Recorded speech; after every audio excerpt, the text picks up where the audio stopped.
Okay, I'm in the process of trying to make a rain barrel, and I got a 20-gallon trash can here from Walmart for about $16, and I also have a 32-gallon. I would have gotten two 32 gallons, but they only had one left. So anyway, these are the parts I've gotten. Now I just learned what the name of it is called. Bulkhead. When you screw something tight to let water out with a spigot, and I'm making my own bulkhead. And these little adapters, they're electrical connections, which is what I needed because the PCV connections are tapered. And let me show you. I'll screw these together and show you what I mean. Two will screw tight together, and that seal will seal the water out of regular PVC for a Schedule 40 pipe. It's tapered and it doesn't come real tight together, so you can't use a rubber seal. And then it supposedly takes this 1¼ inch drill bit, and that's what I'm going to do. I'm going to drill a hole in it now. Now, I've got a 2½ gallon pail I also got from Walmart for a couple bucks. I'll probably put the rain barrel on a concrete block, so that means I can probably get away with maybe drilling right about here. Okay, got it drilled. Now let's see how it fits. First I'm going to clean up the edges with this knife. Okay, let's see here. Now that's real snug, but that's okay, and I'm just testing it because this is actually going to screw through from the other side, but I just want to see how it fits.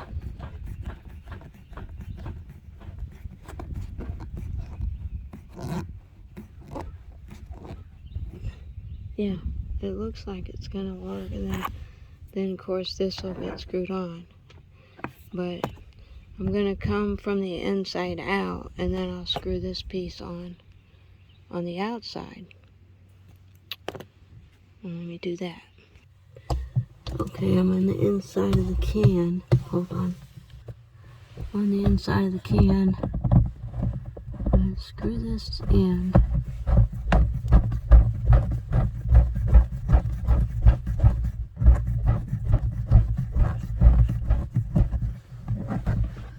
And screw it real tight.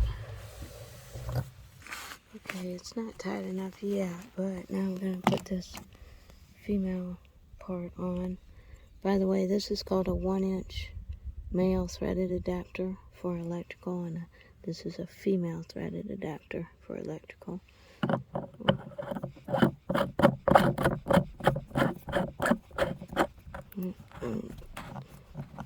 That should tighten it enough. I'll have to test it. No, I did get it on the inside and hold it while I turned it. And now on this, I'll put a connection, a valve, and I'll show you that later. I'm going to show you what I'm going to do on the lid now. I'm going to cut 2 holes down the center there. So this lid is going to be placed upside down on top. I'm going to drill 2 holes right about here and here to let the water drain. Then there won't be any water sitting for mosquitoes. I'm just going to use the same 1¼ inch wood bit, spade bit that I used for the side, and I'm just going to go here. Oh, that didn't work so good.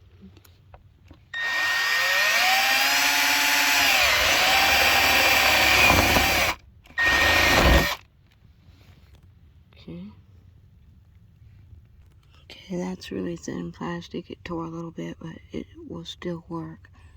Would have been better to have a block of wood under that. What I'm going to do is get a piece of screen to glue to the back side here, on this side.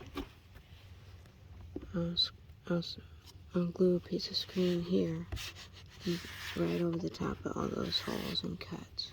Okay, I have some small insect window screen here I just happen to have, but any screen will do, or any wire mesh. You could probably even use cloth, but I'm going to cut a piece of this to fit over that.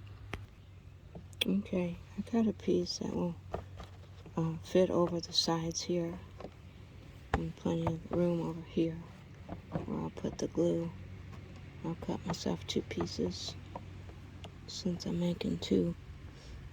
Okay, I cleaned my hole up a little bit where I messed up, and that'll make the screen lay flatter. And now I just gotta put some glue. Okay, I had a 2-foot 1-inch pipe here that I bought, and I used that to cut these little sections here. And as you can see, the 2 small ones about 2.5 inches, and the bigger, longer ones are about 3 inches. There's no rhyme or reason to it. I just wanted to give some distance away from the barrel to turn. And now these are 1-inch valves. They're about 4 inches long. I got one from Lowe's, and it turns a little hard. I think it'll soften up after time, but I decided to get a couple off Amazon. They turn a little bit easier. I'll leave that link in the description. So here's how it'll go together. I'll screw this, put that in there. Then I'll put this on here. Now, I cleaned up the edges. I just cut it with a Sawzall. You can use a hacksaw. And then after I cut the pipe, I had to clean it up. I just use this knife. Sandpaper will work too. But this pipe extends it so I have room for my hand and I'm not right up against the barrel. And then, so this is the 3-inch extension there, and then this is the smaller 2.5 extension, and then got this coming out here, so it'd be like that. And once I set it up on a concrete block, my pail will sit right under here. And the reason I went with a 1-inch one is I just wanted the water flow to be fast to fill up my bucket. Might be better to go with a 3/4 inch rather than a 1-inch. But a lot of the rain barrels come with like 1/4 and 1/2 inch spigots, which don't allow enough water to come out to fill your bucket, and you're there forever waiting for your bucket to fill. So I can glue these together now. And actually, I take that back. The black one came from Home Depot. And I'm just using this 2-in-1 pack of Well Done, also got from Home Depot. Just has the purple primer and the cement. Okay, I've got this glued as per the instructions on the can, and gonna let it dry for a little bit and test it before I do this other one. Okay, I've waited about 5 or 10 minutes, and I've filled this above the spigot a few inches, and so far so good. Now whether it will leak when it's totally full, we'll have to wait and see. So anyway, this may be a little long for you. I like the space between the bucket and my hand. Plenty of room there, plenty of room to put the bucket. And I'll see how this works. Okay, it held water overnight, but the spout is maybe a little too long, especially when the tub gets out in the sun. You see how it's leaning down a little bit. So on the second one, I cut one of the pieces down. I got 2 pieces about 2.5 inches. And so I'll start gluing this together. Okay, I've scratched this surface up with the tip of my knife, and I'm going to use this blue silicone. I don't know if it'll work or not. It's for water pumps on a car, but I'll try it. We'll see how it does. Okay, I put it around the edges and everything, so just gonna lay this down here.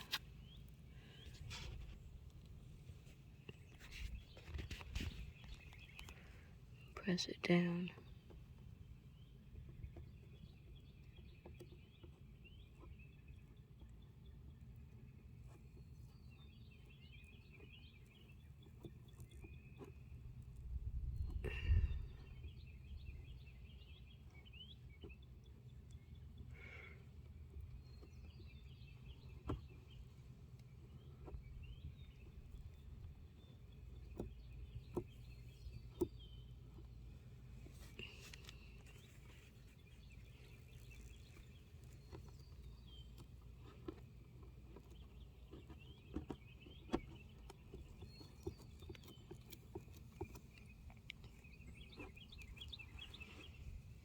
Okay.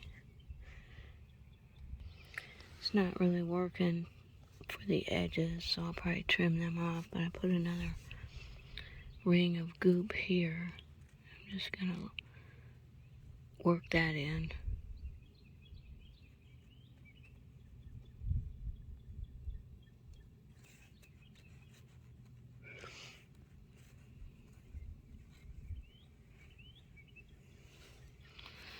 Okay. And now trim it. Okay, I've trimmed up the edges. Let me see what the other side looks like.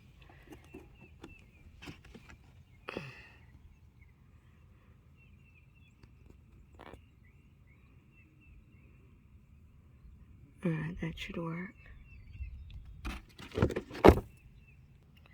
Okay, I'm doing the same thing to the second one. Okay, I've trimmed that up. Now I'll let that dry. Okay, shoot, I forgot to clean up the holes with my knife on this one.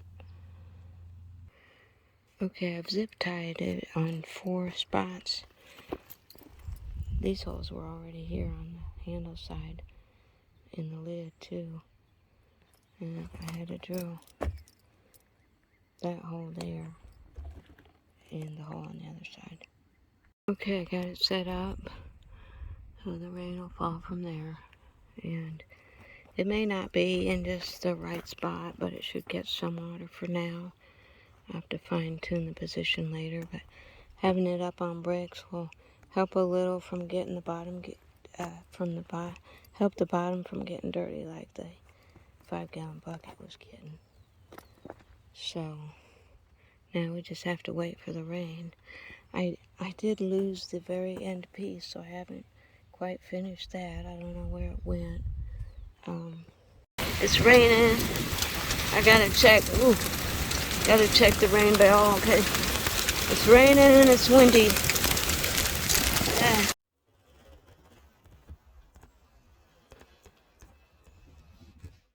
This is the perfect height. My bucket fits right under there. Pull it away. Okay, the rain barrels are not ideal.